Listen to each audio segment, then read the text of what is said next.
Hi guys, Mr. Jaeger here, and welcome back to IAE 2954.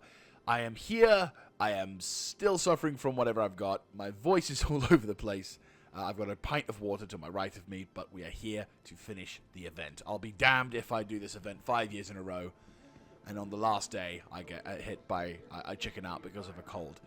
So, my apologies for my vocal cords sounding like fucking sandpaper, but we'll get through to it. So, today is Anvil Day, the last day before we do the Epileague ceremonies and whatnot. And Anvil has got a few new toys since Invictus.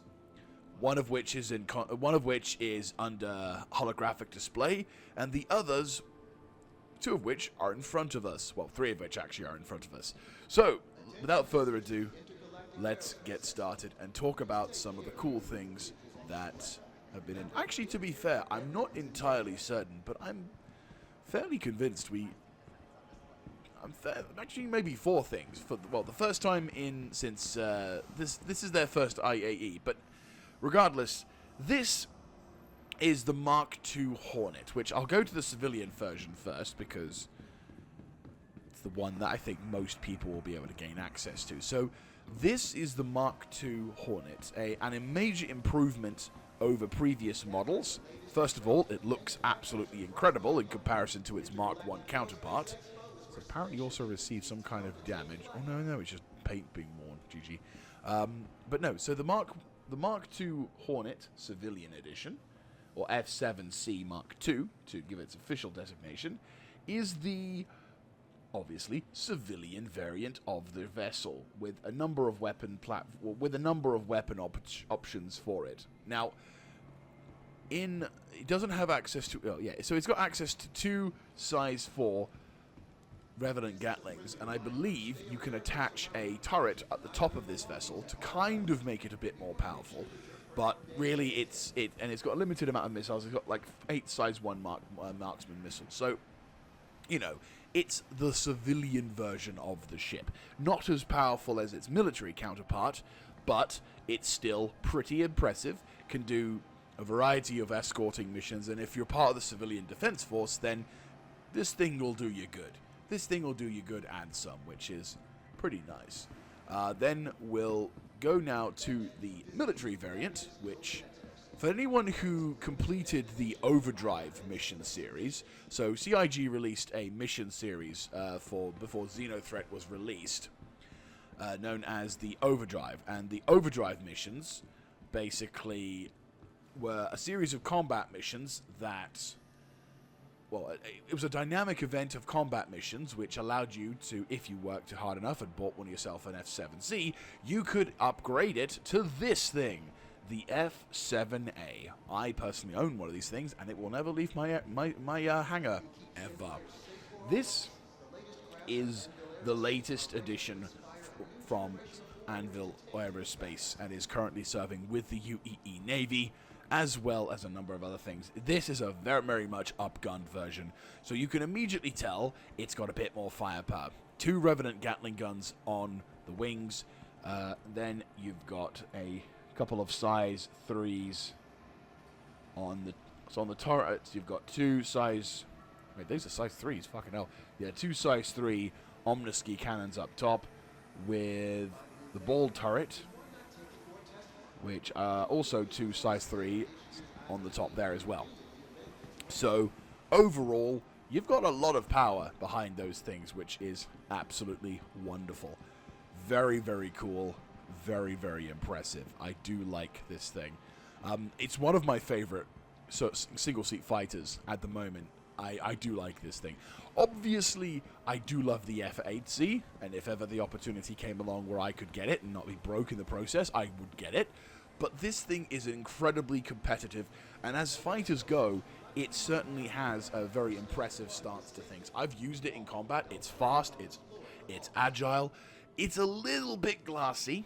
I mean, it is a single-seat fighter, so, you know, it's going to struggle. But in comparison to its counterpart, like, say, the Gladius or the Saber, I would say it's probably better armed than a Gladius, less tanky than a Sabre, but overall, it's a really damn good vehicle, and I very much look forward to seeing. Well, I look forward to using this thing in the future for combat ops. It's a lot of fun, and I do look forward. I love it. I love it. It's really cool. But that's not all of the series. Now we'll have a look at the two new variants which are being introduced. So this is the F7C or F7CS Hornet Ghost. Now this thing is really new to the ballpark, and it looks absolutely gorgeous with its paint scheme. Now I have no idea, aside from the fact that it is just listed on it's listed on the tools as it's a stealth variant. So it doesn't have weapons at the front. So it doesn't have any weapons at the front, but it's designed to be sneaky. So it's reducing its it has lacking noise weapons. No noise. It has a lower signature reduction applied to the chassis. So the materials used to make this particular ship are such that this vehicle will be a lot harder to detect with radars and could possibly be good for reconnaissance missions or for making an initial strike, that sort of thing. Either way, for those who will really like the stealth side, and to be fair, as the other Hornets that we'll see in a min will be known, this thing is basically the stealth variant of that.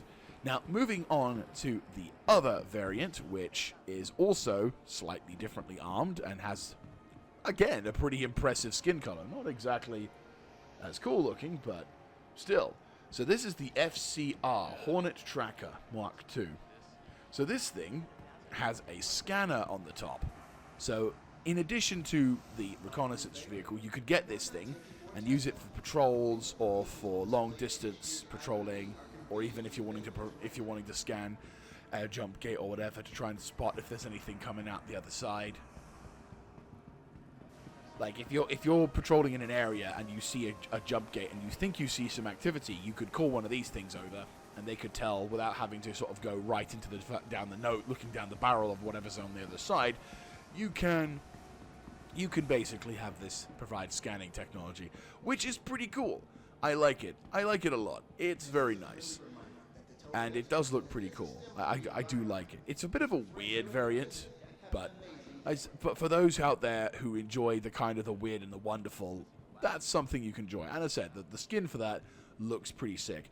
I think once gameplay loops start coming into their own, such as reconnaissance, long-distance scanning, and anything else, those things are going to become exceptionally useful, especially when you're trying to protect your sector from wherever or whoever is trying to get in. So, as we proceed onwards, we are presented with an old girl. One that I feel has been done dirty, but as we'll be seeing in a second, she's finally started to get some use in the field, and I look forward to seeing what this particular gem is going to do in the future once her gameplay mechanics become even more exposed. This is, of course, the Terrapin. I like this ship. We've been around her back in Invictus, so I won't go too much into detail, but they look like she's got a bit of a spruce up. Very nice. I think they've changed some of the... Oh, yeah, they've added some new things to it. Let me just carry this and put it back where it belongs.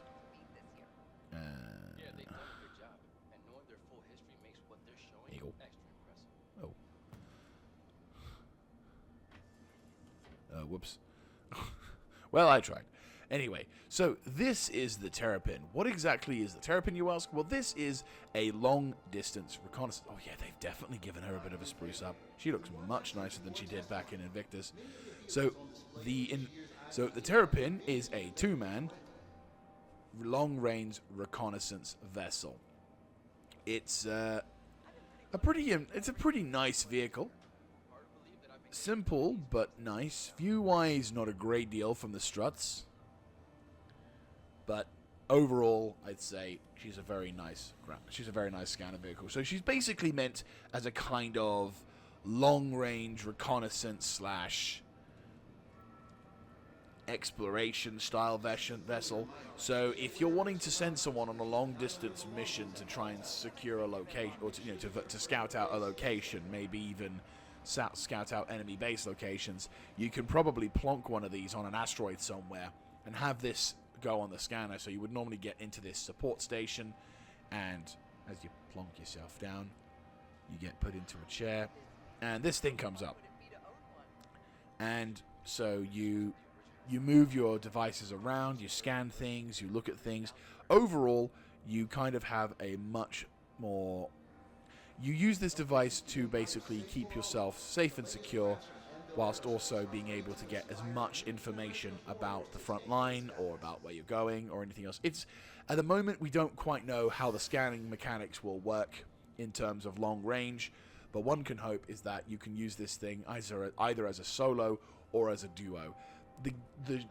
It says that you can have up to 2 crew members, but the more I look at it, the more I'm convinced it's a solo man's job.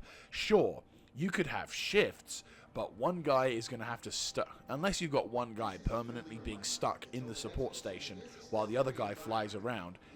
I don't know if that's a very practical thing. But then again, you might need some people out there who will just sit there and do, that particular job role, if that's what they'd like to do. In terms of defense, she's kind of fucked. Only a couple of size 1s at the front, and a few... Yeah, there's a manned turret with the scanners, but yeah, they don't... oh no, a couple of size 2s. And why is it? I can never tell the fucking size difference. Yeah, no, that's size 2s. Yeah, so those are two size 2s, and they will basically do limited amount of protection, but this thing is not designed for combat. It is meant to get in and out without dying. There is the scanning device as well, which is pretty cool. So that is that variant of ship, which is fair enough. Now let's look at a new version of the ship. One which I honestly am really happy to see, because it means this vessel will get some action, but also it'll be pretty tanky. Like, as medical vehicles go, this is the most militaristic medevac vehicle I've seen in Star Citizen. I am also kind of curious as to how they're going to get away with doing the Swiss Army as a Swiss flag style medicals thing, but let's have a look.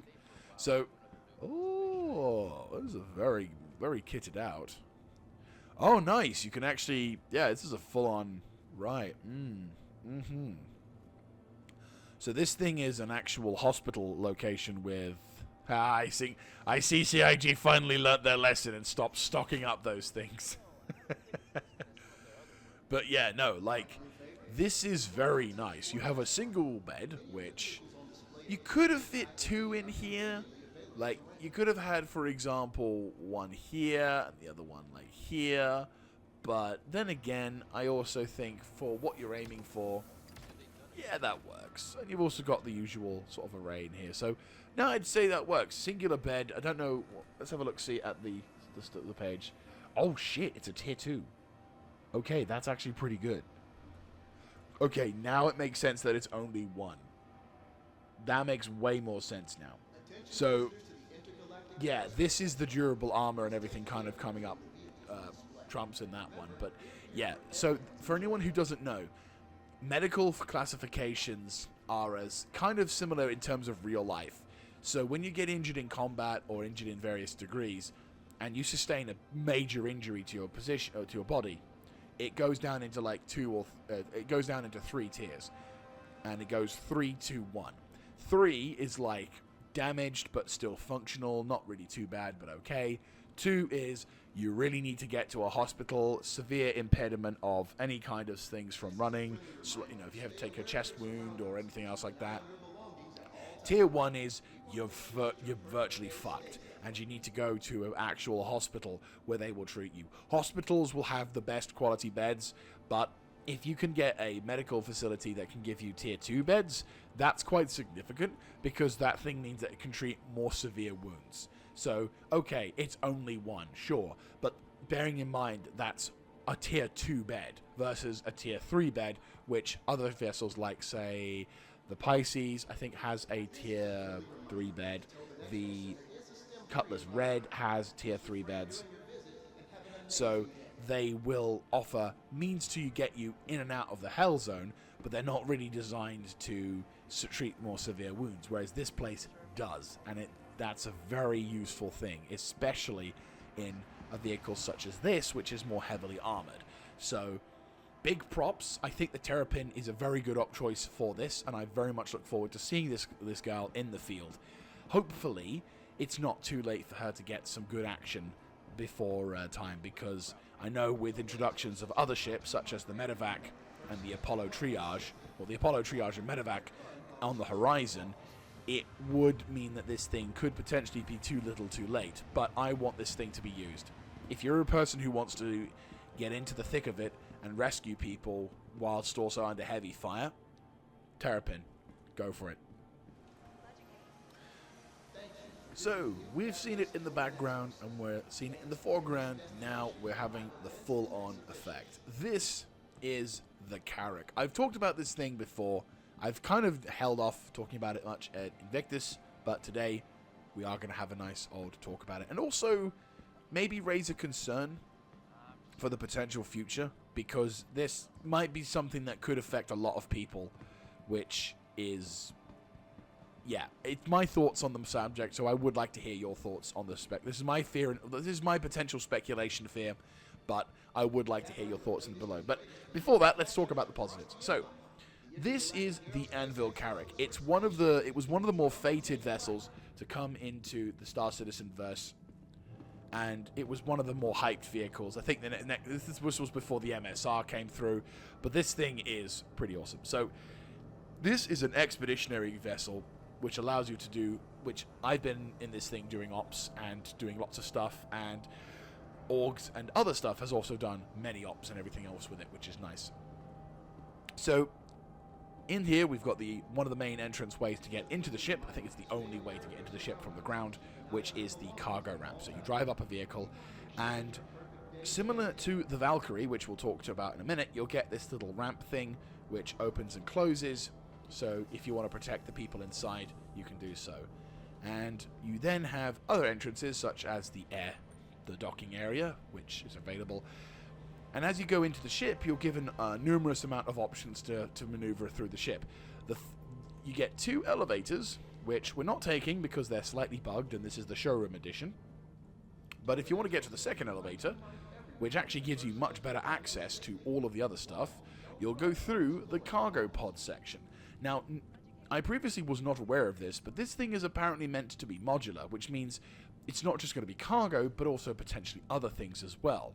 But in 4.0, or potentially a little bit afterwards, depending on whether or not it makes it, these cargo doors are meant to finally open, and you can actually deploy whatever's inside towards stuff, making this particular vessel kind of cool. It has up to 456 SCUs worth of cargo to deploy, so if you're wanting to set yourself up in a small FOB, that is possibly an option for you. You also have an ammo rack, so if you're doing operations with friends and you need to deploy stuff and equip them fairly quickly, you do have that option. And here is the rear turret, which is the main source of defense for your craft. Now, we'll just go into here and just showcase. So you have 4 turrets worth of defense. 4 size 4 Rhino repeaters, 2 on the side and 2 on the upper and lower sections of the hull, which is cool. They definitely do quite a lot of damage and can do a pretty impressive thing for that. I believe, yeah, that's all in terms of defense, which we'll get to the issue of that in a second. But anyway, going back through. So we're going to go now back out the other way, because there's more to this ship. There's an additional way you can climb up the stairs and down the stairs. Well, climb up and climb down, which I'm not going to lie, I think, personally speaking, every ship that has elevators inside of it needs this as a second option. And I think CIG took that to heart with the Polaris, considering that that is an option for the other ship as well. So this is the ladder system, which allows you to get from the main area to from the ground floor to the top floor, which is the technician's deck. So on the technician's deck, you can see another really cool feature of the Carrack is its own little hangar system. So you can put a very small vessel into it. You can put an Aurora, an Arrow, obviously the Pisces. You can probably store a few Furies as well. I would say maybe 2, 3, maybe 2 to 3 at a push, depending on how you place them. And you can also, yeah, that's a pretty cool thing. So you can have 2 to 3 at the most, which is that on that one. This is also the rearmost elevator. I don't know if I've mentioned it before, but this particular elevator is good because it actually takes you up to the calligraphy deck. Or cartography deck, not calligraphy deck. The cartography deck, which is that deck up there. Which, once this is closed, you can get access to via a zero-G thing. Sadly, because the lifts are non-functional, we're not able to get it to work. And due to time constraints, I'm not going to rent this thing out and do whatever, so we're just going to get this thing. Another time, perhaps. And to be fair, I've been on this thing numerous times, and I think everyone's been on this thing enough to know what the hell this vessel's like. But anyway. So, the other thing that's cool here, which is not functional at this moment, is a dedicated drone room. Now, the drones will allow you to either that are controlled from those consoles over there, will allow you to either have drones that will help explore different sections, or perhaps there'll be drones that will allow you to mine certain things, gather up certain materials. We don't know. But what we can say about drone usage is that those things could become very useful if you're dealing with a hazardous environment that normal people couldn't go through. We then have the engineer's room, which has what looks to be some kind of crafting device 3D printer thing, which will allow him to make a lot of more tools on the field as well. So there's a lot of self-sufficiency within the realms of the Carrack, which I do like. Moving forward, we then are presented with escape pod options, and then we're presented to the upper bridge. So the upper bridge has access to the gunner seat for one of the turrets. I believe it was the remote turret, and this one is just a support seat. So I think the turret at the top is only available as a remote access, which is fine. So there you have it for then. Then you have this dynamic radar, which actually does work now, which is pretty cool. And you then have the command station. Now, you can actually fly this ship using the command station. And whilst I owned this thing for a time, I actually did prefer to fly like this because I got a much better view. Downside is that you don't get as many MFDs, which obviously now is kind of more important. Question, does this thing work? Okay, so this works, good. So this is a little tiny elevator that takes you from the upper to the lower bridge, which is nice. The useful thing about this is that, it's one of the other ways you can get access to the second level. Anyway, so you then have access to the pilot seat, which gives you a pretty good view and a much better MFD options in terms of that as well. So, yeah, like, overall, I'd say the view from the Carrack's pilot seat much better than the command section. I just was a bit stubborn, and I didn't like any of the struts being in my way. But I won't lie, this is much better, and I think if I was to ever use this thing in the future, I definitely would use this command module again. You can also land it down. I think they actually improved it slightly as well, because I would complain about the fact that you couldn't actually look forward. Like, the seat wouldn't go too far forwards. I think they must have done something, because I feel like I've gone further forwards than I used to before. Which, if that is a case, let me just check. Yes, they actually moved it forward. Fucking yes! Oh, brilliant. I love you. Yes. Fucking thank you. Love you. Because it used to just turn around, which was just really annoying. But no, yeah, that's much better. Seriously, much better. Anyway, moving on. So, we're now over to the habitation deck, and if we push into the sides, you'll get access to, well, there's the captain's room, who obviously gets the snazzy room and shit like that, so, and he gets his own bathroom and shit, which is cool. We also have access to the pool table, which one day, seriously, CIG, get your shit together and make a pool table that functions. And, of course, the habitation deck, which then goes towards the crew quarters, which I think goes from here, and then, yeah, you can access it from that component over to there. But the main appeal of this room, of this deck, is this room. This is the medical facilities. So the medical facilities in this particular vessel gives you a bed that you can which you can respawn from. And I think it can also treat up to tier 2 wounds, but it's not saying on the Star Citizen's tool thing, which is kind of annoying. Extended range, Chalcia, Strange Rump Drive, Ursa Rover, no. Yes, it is tier 2. Yes, so it has a tier 2 medical bed.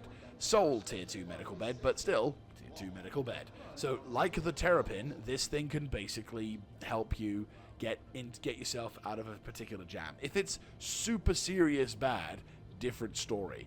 But if you are at least lucky enough to get yourself out, if you're unfortunate enough to get yourself unconned or killed, you can respawn on this particular location, which is cool.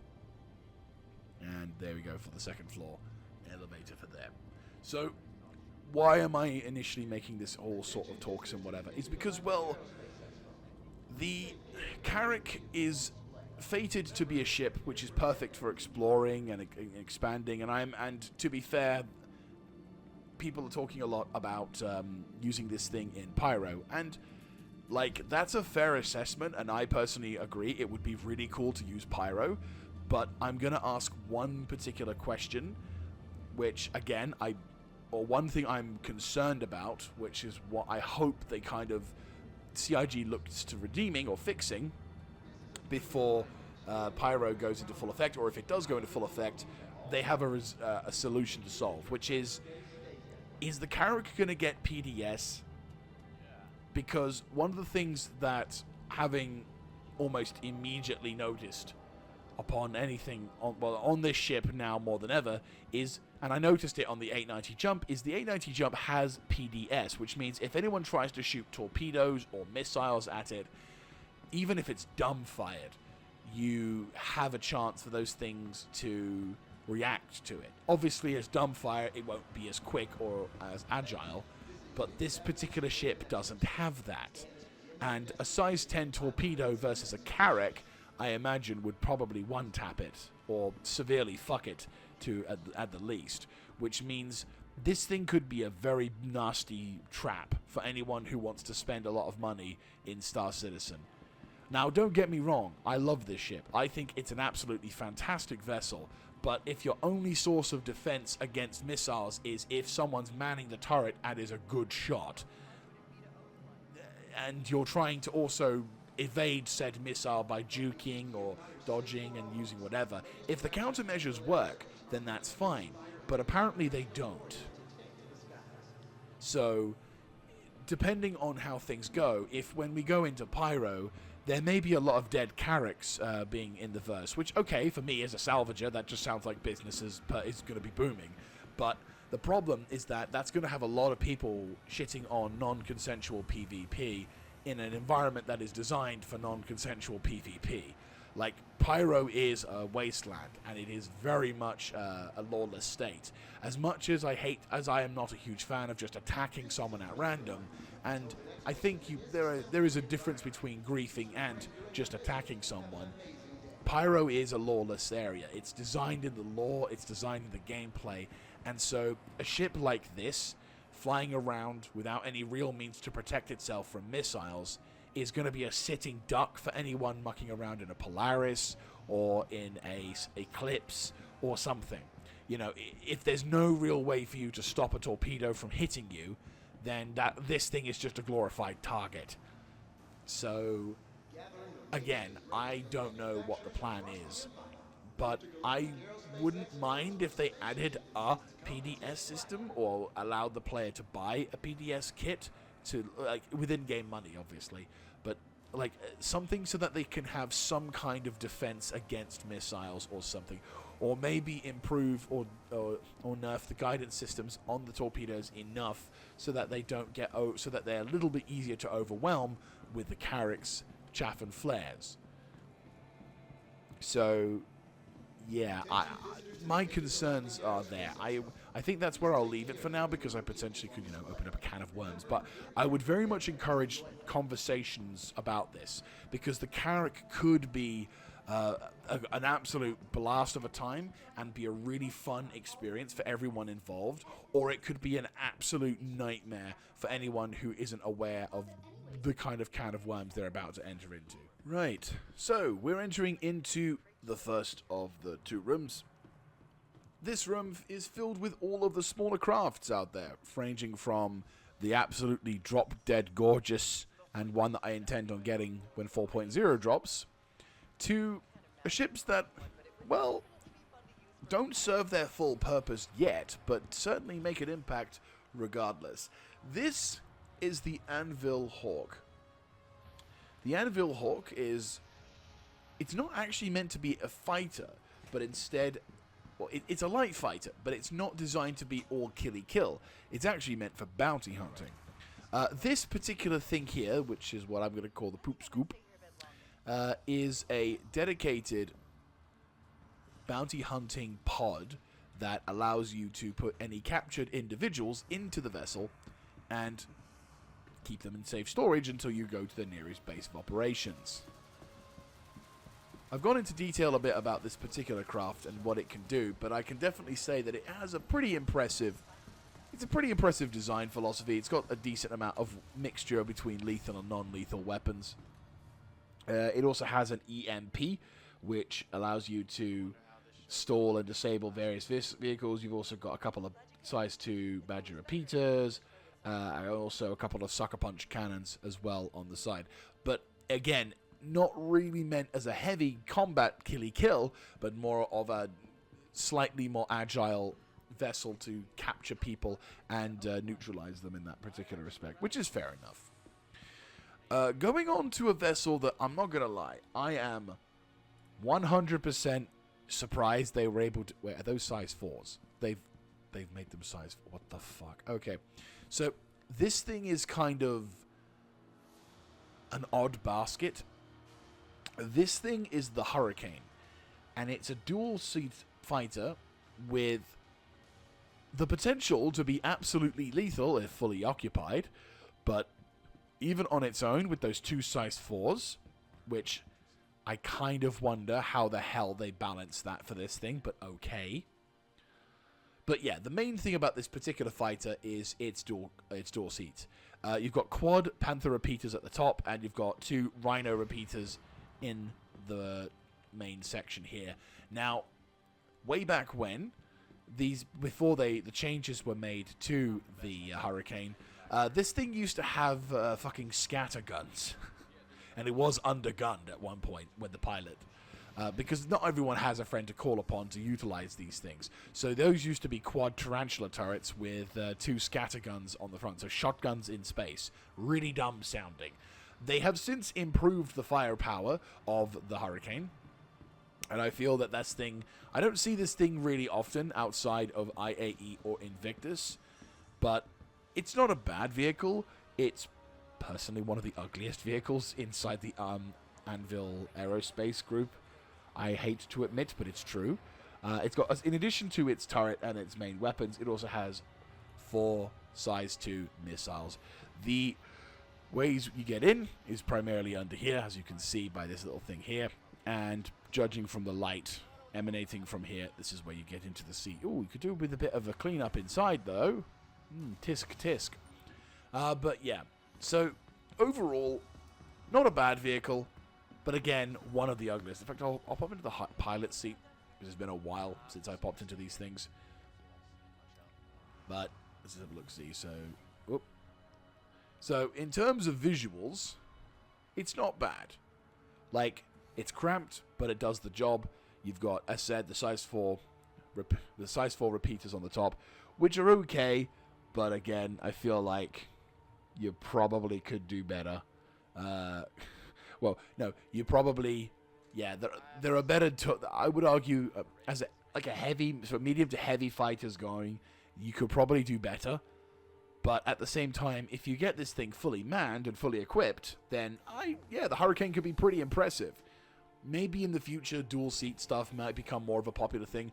Or I'll be brutally honest with you, if they could turn this in, if they could get the AI turret slaving system to work on ships like this and the incredible vessel behind me in the distance over there, then, oh my god, this thing would be amazing, and definitely worthy of respect, for sure. You're going to have to do a lot to work to balancing those things, but it is possible. So, having successfully talked about that ship and not mentioning a single thing about the Scorpions, like, fuck's sake! Anyway, we now turn to the best of the, well, in my opinion, oh wait, what the fuck? They upgunned it. They upgunned it? Is it a size 4? Or am I dreaming? Ooh, this thing. So, this is the Gladiator. A vessel that I fucking love. It's my personal favorite vessel, aside of the F-78s. Well, okay, there's a lot of vessels. This is the reason why I love this fucking ship series. The Gladiator is so fucking cool. So there's two reasons why that is. First of all, it looks absolutely incredible as a fighter platform goes. It's got a lot of missiles. Like, it has a fuck ton of missiles. Yeah, they fucking upgunned it as well. That's brilliant, because the Star Citizen Tools things is out of date. So, on the... Wait, does that mean they actually have... Okay, so they have... Okay, so the description doesn't have it, but sure. Anyway, so this vessel is kind of a mix between a fighter and a bomber. It's considered fighter support, but this thing is still pretty freaking impressive. So, on its wings...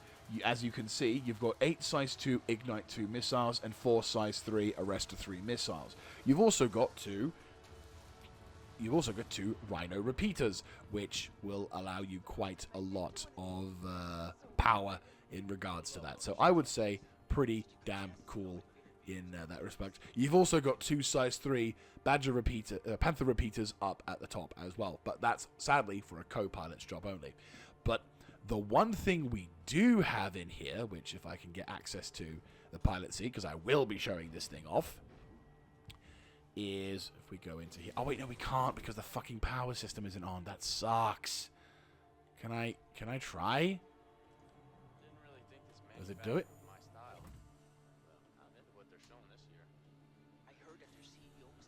Gib missiles. Right, exit right, open exit. Oh, yes. Yes? No? Fuck a duck. Okay. I was hoping to showcase these things, but now since we've got the other thing, it's going to have to be... Oh, fuck, I should have probably looked at the visuals. Anyway. So, under here... Huh? Oh, Ren. Okay. Under here, in here, are 4 size... Damn it. 4 size 5 torpedoes, which, for a fighter craft of this size, is... kind of mental. The 4 size 5 missiles, 4 size 5 torpedoes on a fighter frame this small is absolutely ridiculous, considering the potential implications for stuff. Visuals is limited. I would personally classify this as a Y-wing of Star Citizen. If I ever had to describe, because we've got the A-wing. We've got in the form of the Origin 50. We've got the B-Wing in the form of the Reliance series. X-Wing, obviously Scorpius, which is it's known as the X-Wing. I don't know what the hell Scorpius is, but we'll just... Yeah, the X-Wing is there. So this, in my opinion, is the Y-Wing. If you're a fan of things like the Dauntless from World War II, this thing is absolutely gorgeous, and I love it. I personally am fully in love with this fighter, and I need to get it back at some point. I owned it for a time, and I loved every moment of it, but I had to melt it because I needed to prepare and do something else with my fleet. But I definitely feel like I need to get one of those things back into my hangar once again, because, oh my god, it's a lot of fun. Now, speaking of a different kind of fun, this is the Anvil Arrow. Very, very famous spacecraft in Star Citizen. I mean, this girl is ridiculous with her speed. She's agile, she's scary with her weapons, and for a time she was broken beyond belief with tiny weapons. She was broken beyond belief because because of the Defender being released. So you may recall back on Xeno Day, I mentioned about the weapons that she was able to utilize. Now, before that, we'll start with the missiles first. So as you can see, she has 4 size 2 missiles, 4 Ignite 2s and 4 Dominated 2s, which is pretty mental. Or is it 2 size 2s? No, it's 2. Oh no! Hang on a second. Unless they've done they've done so. They're 2 size 2 Ignite 2s, 2 Dominated 2s, so that's 3 in total. From what I'm seeing from the description, you got 3 on that side, and 3 on that side. So it's 4 size of the Ignites, and so they've done a weird kind of that's weird. They've put different missiles on different wing pods. That's a bit weird. Not gonna lie. But okay, you get the deal. You got a lot of missiles, about 3 missiles in total on each side.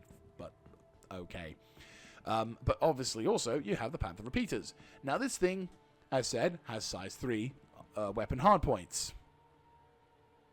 What's the size of the weapon hardpoints on the Banu Defender? Oh, size 3. Yeah, these things were fucking lethal. The main thing about these vessels is speed and agility. I owned one for a limited amount of time, but it was one of those crafts that I immediately knew was not for me. This thing is scary fast. Like, if we go to its speed and definition, it gets up to its main SCM speeds in about 1.7 seconds.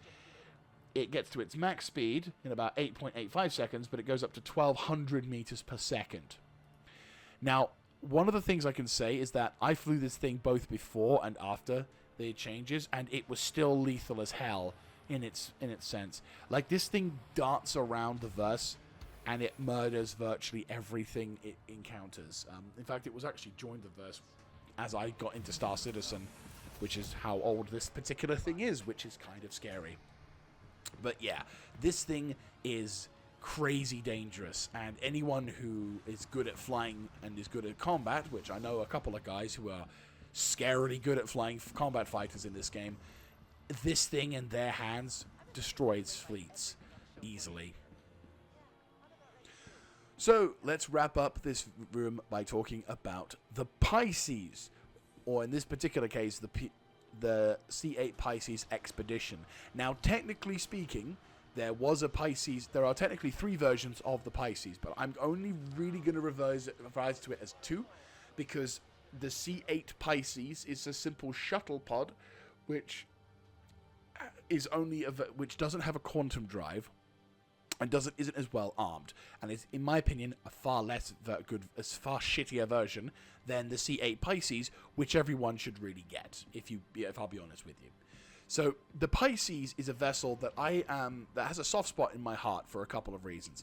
First, it keeps reminding me that it's not only a good vessel in general for transporting you to and from the Carrack, but it has all of the hallmarks of a really good starter ship. You've got 4 SCUs worth of cargo. You've got a couple of extra drop seats for people. When you hop into the bay, sure, you don't have any living accommodation for it, but it's not designed for that. It does what it does. It does what it's designed to do. Get A to B and defend it a little bit whilst it tries to get out of it.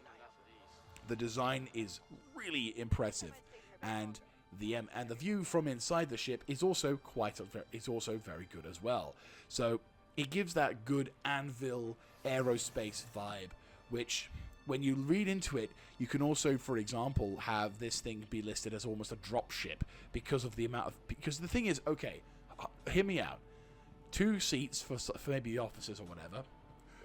All of the other guys in your org, you could have a couple of guys just standing in here, minding that in a particular pose or on the ground, and prone, so you can try and avoid any kind of issues. Get them locked up against the crash webbing.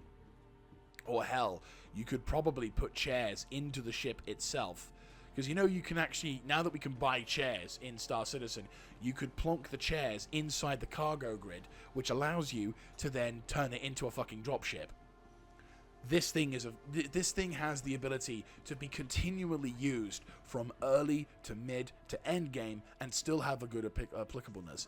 Also, it chased off a Gladius for me once. Fucking love the story. I won't go into details because we need to wrap up the video series. We need to continue recording because I'll be here forever. But I will say this. This thing is a bloody gem, and I love it. And speaking of being a gem, we've got its medical counterpart, the C8R Pisces, which is an absolute dream.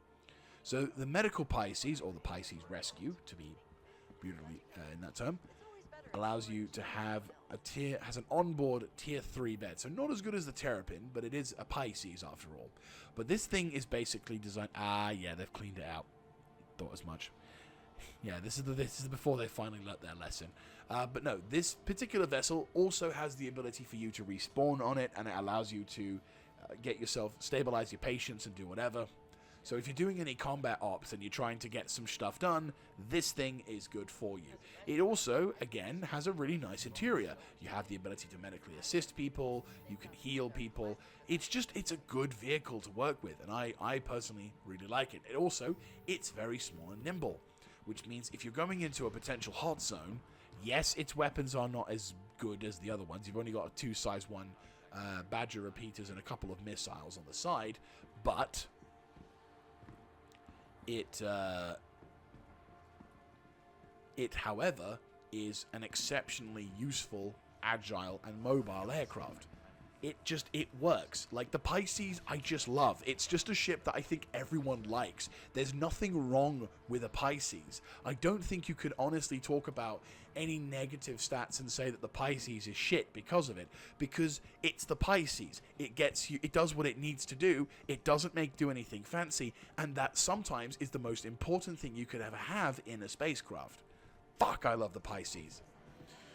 So, before we head to the holodecks, we've got this room to clear out, and oh boy, look at this beauty. This is the F8 Lightning, a vessel that almost needs no introduction, but fuck, I want one.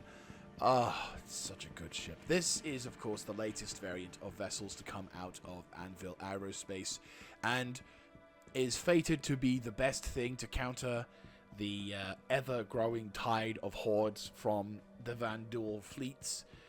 And recently it's gone on sale, which has definitely... I mean, on the one hand, I think is a really good thing because it means we can finally play around with this vessel, but it also is a bit of a shame because it means that its rarity and exclusiveness, it was always kind of... I like the mystery and the intrigue. It's like, this is the Anvil F8, the legendary fighter.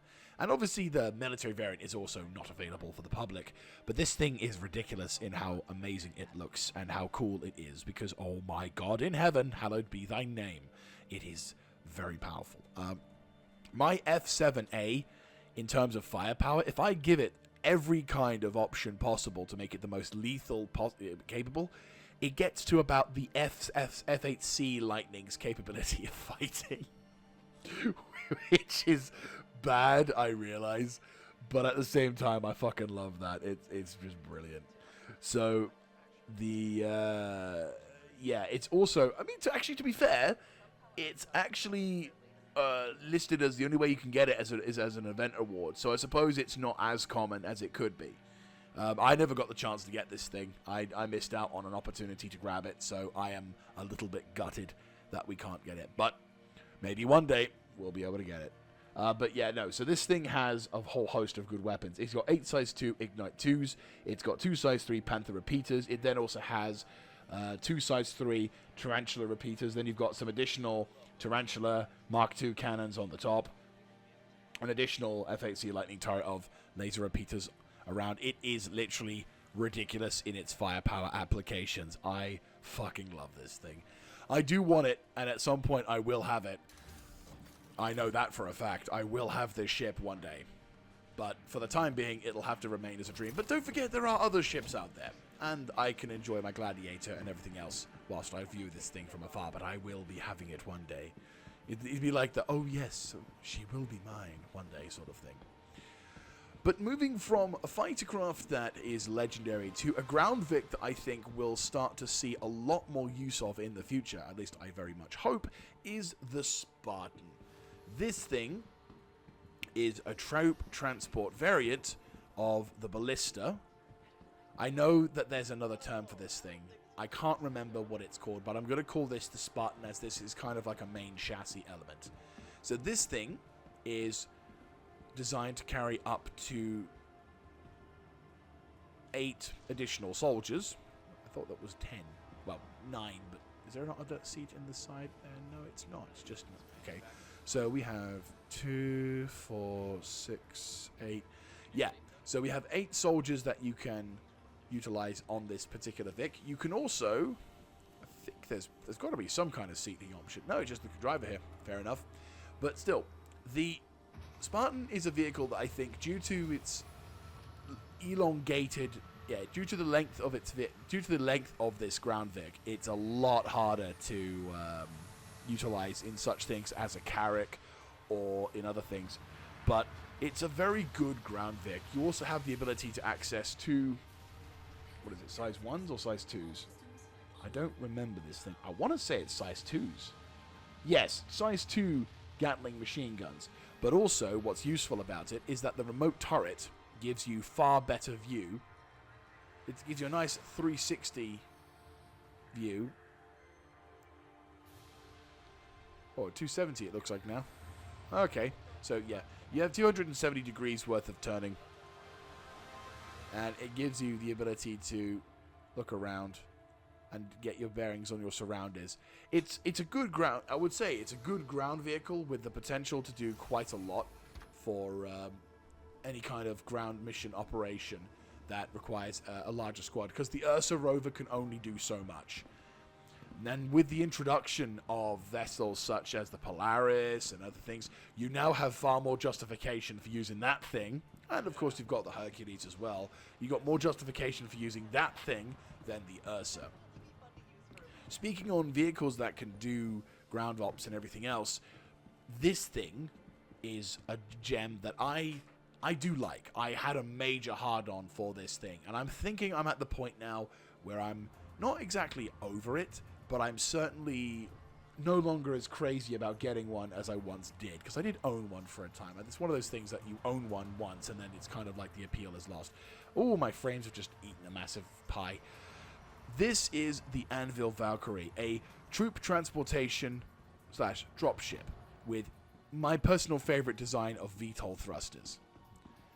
It's a very, very good craft, and to be fair, I think I probably will get one again in the near future. But it'll be an in-game purchase rather than, or an in-game construction than anything else. This thing is very, very potent, though. So, main entranceway is from the rear here, but you can, if you hop on the side mounts, there's like a ramp here that you can get onto, both of which has access to size 1 Mantis repeaters, which is available on here and here, so you can provide cover for your ground crew. You've got a very long cargo / dropway sort of thing, which, if I find the button for it, there it is, actually has that little ramp, like you saw on the Carrack. This is very useful because you can store up to 2 Ursas in here, and I want to say 1 Spartan, but I'm not entirely sure you can fit a Spartan in here. I've yet to see someone try it, but I think you can possibly fit a Spartan if you remove the ramp. You could possibly fit a Spartan in here, possibly. What I can say though is you can fit the ROCDS in here. I've used this thing with the ROCDS in mind. It's a lot of fun, not gonna lie. This vessel has the most you can transport troops into a combat zone, with about 20 Marines on each, 20 Marines in total on the ground floor that you can grab. They'll have their weapons rigs and everything else set up. You've got a turret you've got a turret defense, which there's 2 manned turrets carrying size 3 Panther repeaters, the standard go-to. And these boys can help defend the upper and lower half of the ship. You've also got access to a few... You have a couple of turreted repeaters as well, which there's a size 4 on one of the remote turrets. Oh no, there's 2 size 6 turrets. Wait, hang on. Dual mount, size 3s with... Have they changed... Have they up-armored some of the weapons on this thing? Let me just check. Those look like fucking remote turrets. They've they've upgunned the fucking Valkyrie. I did not know this. Because it used to be little Mantis repeaters, but it looks like the remote turret guys get access to the cool shit. Let me just check this out. I'm curious. Right, let me just pop into this thing just to find out, shall we? Love those moments when we discover things together. Right, enter remote turret. Yes. Jesus Christ, on a bike they have! Are you fucking for real? Oh my god. Okay, yeah, this thing's fucking ridiculous. Reason why I say this is ridiculous is because it's not just a Rhino repeater that you can put on this thing. I did not know that. They've upgunned the fucking Valkyrie. That's ridiculous. Okay, yeah. So you've got 2 size 4 Rhino repeaters on the remote turrets. Jesus Christ. So that's a big boom. That's actually a really big boom. Definitely makes the landing process a little easier for sure. But yeah, this thing is really sexy as dropships go. She has all the weight, but all the capacity to tank and to drop and to shoot off once again. I look forward to seeing this girl in action. I used to do a lot of ops when I was with BSI, and we used to do lots of ops where we would deploy from this particular vehicle. In fact, I got an air-to-air kill in this thing, which is absolutely hilarious. And the best part was that it was an Eclipse. My proudest moment. Fucking best moment ever. But yeah, that is honestly, I did not know about the upgunning. I knew, because the thing is, previously you had, I think, either size 2 or size 3 Mantis repeating machine guns, which they were pretty effective in of themselves, but the fact that they buffed it up and gave it size 4s is ridiculous. You're going to have to put a lot more component thoughts into your ship, but my god, that is actually kind of ridiculous.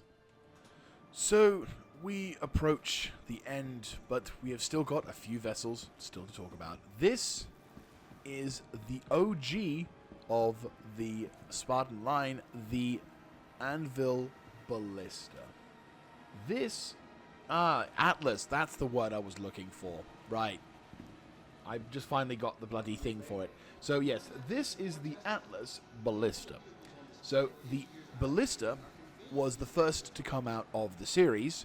It came just as I came into Star Citizen. I remember doing some ops around this with BSI. Like my first ever real sort of thing was with these things. So this vessel has got quite a lot of missiles, as you can see. Size 7 torpedoes, to be exact, which is pretty impressive. And a bunch of size 5 missiles as well. To give them details, you've got a Helion size 7 with a few Scimitar size 5s and a couple of Gatlings on the side there. So you've got access to a remote turret on the back and a internal driver's turret on that one. So you basically got the driver with the turrets, which can, to a degree, provide additional support, but it's more designed for immediate support around the vehicle rather than combating enemy aircraft. But these things are pretty lethal, and depending on if the missiles are in fact dangerous or not, if you want to protect a zone for a limited amount of time and you want to get the most out of it, then you want to put some size 7s on. You put these things down and areas will be protected for a while, that's for damn sure. But as you do. Yes, we're moving on from couches to stair banisters now, GG. Oh, for a second I thought that the AI is just going to push the other fucker off. It's like, get the fuck off there. Anyway, so the Atlas, which is kind of confusing because now we have the Atlas in Argo sense, so that's going to be a nice little double whammy. But still, the Atlas ground vehicle platform had added itself also this thing, the Centurion. So this is basically the machine gun variant of, well, okay, if I had to go into any kind of description, this is the M16 from World War II. Effectively, what this is.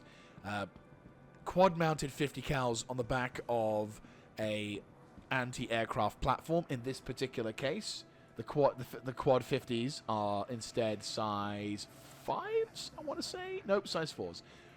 Size 4 Rhino repeaters. But weirdly enough, you actually get a size 3 attrition 3 repeater on the top of this ground vehicle for the driver, which is kind of impressive. But yeah, the Centurion and the Ballista both are incredibly powerful vehicles that can do quite a fair amount of damage. If anyone is anybody's... an intelligent decision would probably be to... Well, having energy weapons be the main form of your defense, okay, it will do a lot of damage and they're long-lasting. I probably would want to try and see if putting AD4Bs in there to mix them out a bit, so you've got 2 diagonally placed inside the gun itself, so that way then you can have the armor-piercing capabilities through. Since when engineering becomes a thing, you'll want to use the machine guns to pierce through the armor to be able to get into the valuables to potentially destroy the ship faster. We don't know. But what we do know is that this thing on the ground will be extremely dangerous to anyone who is attempting to attack and well, if you're trying to land troops in a zone and the zone is hot with anti-aircraft, you're going to need to nuke the anti-aircraft on the ground, which any fan of military warfare will say is a fun time, to say the least. It's that time. For the last time this IAE. We have gone through so many different ships over the course of numerous days, but now it has finally come to say goodbye to IAE. But before that, one last time, we enter into the holodecks. And the first vessel we look at is... the Crucible! I own this! Yes, this is cool. So the Crucible is a ship, or medium ship repair craft. Oh, actually, you can see into it now. So as you can see for like the brief second that it's visible, the Crucible is a sort of flying dry dock, which allows you to plonk your medium craft into the ground and basically and has a number of devices. It has a couple of drones. Hang on, maybe look, see. Yeah, so you basically drop yourself into this thing. We then repair the ship, either through drones or through manual assistant devices. I'm not entirely sure. The wiki description doesn't really go into it. But generally speaking, you fly in space. You have a ship that lands in here. We give you the means to survive, and then you take off and do whatever you want, which is pretty nice. So if you're doing some kind of invasion or some kind of mission to try and secure the locations and you need some place to fix your ship up fast, or if you're in a temporary location and you're like, you know what, I want to get these ships into the verse for whatever, this will be a very useful thing to have for sure. Very big fan of these these vessels are pretty cool, and the fact that I own them is actually even more cool. So yeah, no, I'm liking these things, and I look forward to seeing what they can do further down the line when they're being released. So happy days for them. This Legionnaire, yes it is good. I try not to look at the the things, right, just because I like to sort of try and recognize it off the site. So this is a bit of an interesting one. This vessel is listed as currently in production, and it's basically a dedicated boarding craft. What it does is it utilizes a sort of incision pod / thing, whatever. I think this door opens up, and then obviously if you're trying to take over a particular vessel, you fly alongside its docking port. You then have a number of troops inside the vessel ready and raring to go before you then clamp onto the ship. You deploy, you burst through, and like in Star Wars The New Hope, you either have a massive firefight breaking through, or you're like I'm trying to think what film is tactical, or you Mile High Club it, or something like that. You'll do something where you will be more tactical, and you will proceed through the ship, clearing it out, being all tactical and stuff. And a lot of players I know are really keen on this ship because of the potential for doing a lot of like tactical insertion and boarding craft to fight over a ship. I personally am kind of indifferent to boarding a ship. Like, if there's a reason to secure it, then okay, that's fine. I am much more in favor of blowing it up. I like things to explode, alright? I am a destructively minded person, and when I see a big ship, I kind of want to blow it up. So, if we can capture it, sure, great, noble objective, let's grab that ship. You know, that vessel serves a purpose, let's capture it. But if it doesn't really serve a purpose other than just being a resource sink, then might as well deny the enemy an asset as well as gain a rather nice amount of scrap to work with. And also, I like big explosions. And we then go to the Liberator. Okay, this is a vessel I very much like, and I do kind of feel like I need to get this at some point. This is, as said, the Anvil Liberator. The Liberator is a mobile dock, or it's like an outpost / landing pad sort of thing. The best way I personally envision this particular design, I think they've updated it a bit since then as well, because I'm not seeing the turrets as much. Yeah, I'm not seeing the turrets as much. So it looks like they've changed how it looks a little bit, which I like. But these particular ships, the way that they're designed, I like to envision them similar to the floating docks from World War II in Operation Overlord. Like, basically, for minor history thing here, during the invasion of Operation Overlord, the Allies obviously didn't have a dedicated port to work from, so they made these floating ports which would go out a certain number of miles so that the vessels that couldn't get close to the shore could still unload the material, weapons and tanks and everything else. This is what I envision for this particular ship, and what it allows you to do is, in addition to storing a number of materials inside this little garage and whatever, you have 2 landing pads that both medium to small fighter craft can take off and fly from and do whatever. These things are designed to be more close into the knit of combat than perhaps normal people would probably want to go for. However, these things are in fact quite a useful asset for anyone wanting to establish themselves in a semi-hostile environment. Oh, there's the docking area as well, so you can tell how big it is. Yeah, so this thing is pretty large, and it has the potential to do quite a lot of damage or a lot of help, depending on which side it's on. But I like this ship. The Anvil Liberator is a really, really cool ship, and if it's part of a fleet that's going into a landing zone, I really like this one. I really do. I think it's a lot of potential to be... has a lot of potential to logistically be a crucial asset in any kind of dedicated invasion op. Right, so I've purposely done this in a way to ensure that I've purposely blinded myself to a lot of the things in order to ensure that the last thing that we see today is the new ship coming out of Anvil. I've not watched any trailers, I've not watched any things for it, I haven't even gotten the Star Citizen Tools page up ready to go so I can look at the stats. This vessel I have never seen before in my life, and I am very excited because from the descriptions, very limited descriptions, I insisted on making sure that they don't go into detail. This particular craft, which is the Anvil Paladin, is apparently not the size of the Carrack. It's about slightly larger than a Valkyrie, and apparently, on description of one of my very good friends, he says that while he would not wish to own one, he would wish to be part of its crew. Now, coming from this particular individual, that's a very big level of praise. And I am like, oh, okay. So, without further ado, let us fucking go! Huh? This is the Anvil Paladin gunship. This just looks like a... Have they glitched it? Looks like it's glitched. That does not look like the image that I was expecting.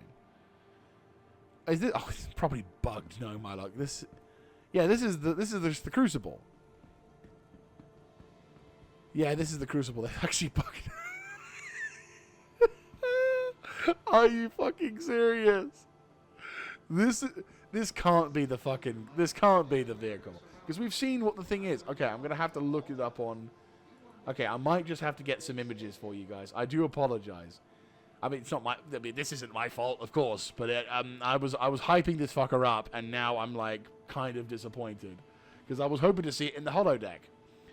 But apparently, okay, right. Huh.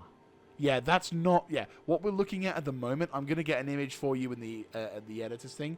What we're looking at the holodeck, that's not the Paladin. That is the Crucible. Okay. That's very intriguing. So it's like... it looks like a Valkyrie that got shrunk down a bit. Like, they've cut off the excess fat of the thing. But it looks pretty impressive. Okay, I can see rocket pods. I can see like VTOL thrusters on the side. It's like a smaller version of the Valkyrie, but apparently it's larger. And it's below. Doesn't look like it can carry any vehicles. Okay, yeah, it definitely cannot carry any vehicles. As I said, it's meant to be a gunship, so it has an upper and a lower deck, it would seem, and it has some pretty impressive fucking weapons. And yeah, there's his weapon. So it's a quad mount on the side there, firing side turrets. Looking down, cockpit can. Whoa! Okay, so the cockpit apparently. I think the game's going to crash in a second anyway. Fuck. Nope, yep, the game's crashed. Fucking hell.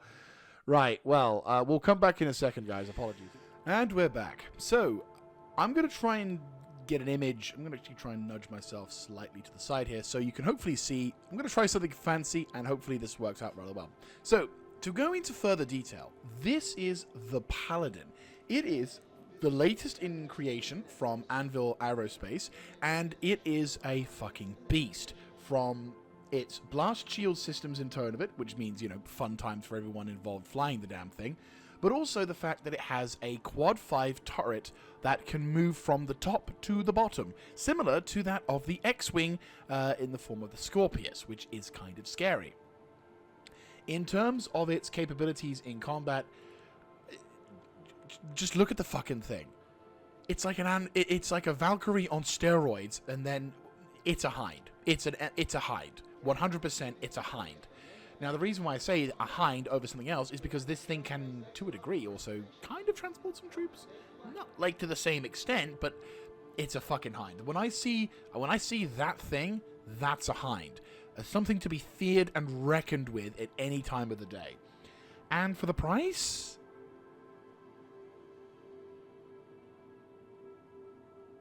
Seriously? Okay, it's concept price, but still. That thing is going to be lethal, and in anyone's hands, yeah, that's going to be a very terrifying weapon. Evidently, cast support is becoming something of a thing for Star Citizen. But yeah, no, this thing is ridiculous, and very much and I very much imagine that this thing needs to be in someone's org in order to get the most effective out of this with this. So, yeah, Paladin, fucking terrifying. Yeah. I mean, okay, in terms of the weapon dimensions and everything else, we've got, to be specifics, one size quad remote turret, which I'm going to, again, get the technical data on the side here so you can kind of see what's going on here. But we've got two size 4 remote quad turrets as well, which yeah, they're on the side of the ships. And we've got 6 size 4 missile racks. Of course, size 4 missile racks. Yeah, this thing's a beast. Absolute beast. She looks really good as well. I look forward to seeing this thing in action. Yeah, 1 pilot seat, 3 remote gunners. So whoever's going to be flying this thing is going to have a lot of it for elements towards it. This thing is going to be ridiculous. I think this is going to be probably a new... Well, it's a little optimistic to say meta, but I would say this thing is going to make a very big impact in the very near future. And my God. Really? That thing? Jesus Christ. Oh, jeez. Anyway, so yes, this thing is ridiculously powerful, has all the potential to do a lot of damage, and very much is terrifying. Yeah. That's... Yeah. Anyway, So, slightly different way to end up on the series overall, but still, we're here now. We're finished, we're done, we're all sorted. And therein is the end of this IAE. It's been an absolute pleasure getting and talking with you about all the wonderful ships that have been coming into the verse. This may be the last IAE before... Well, this is the last IAE before 4.0.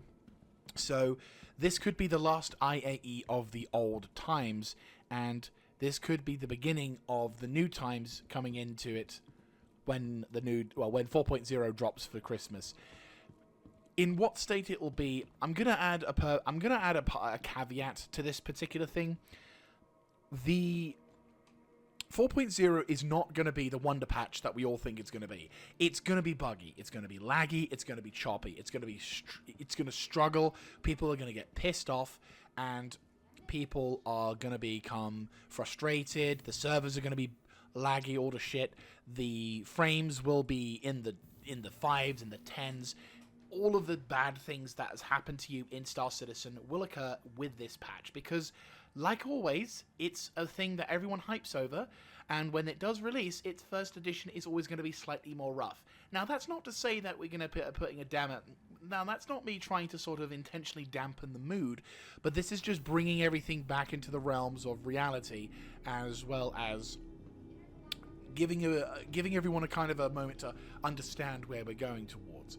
However, once we get the patch, 4.0.1x patch out, things are going to improve. We're going to have that server stability. We're going to have that gameplay loops that will be functional. We're going to have the full-on wipe, which will also help in terms of server storage and data protection and all data memory and everything else like that. All the fancy pants things that basically means we...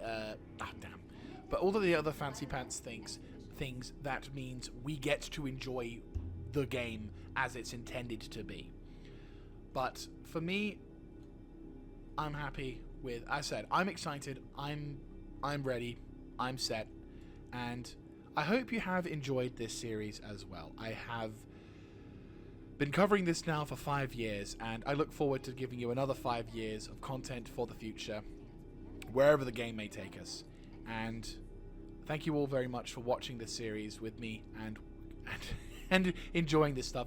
And if you want to talk about any of these particular ships, I very much encourage you to do so. This game is incredible and has some incredible ships, but one of the things that makes this thing so good is being able to have a full-on in-depth conversation for hours about various ships and different different elements towards it, and what kind of ships, like the products in the ships and everything else. I love it. Talking about this game is awesome, and I very much look forward to seeing more of this in the future.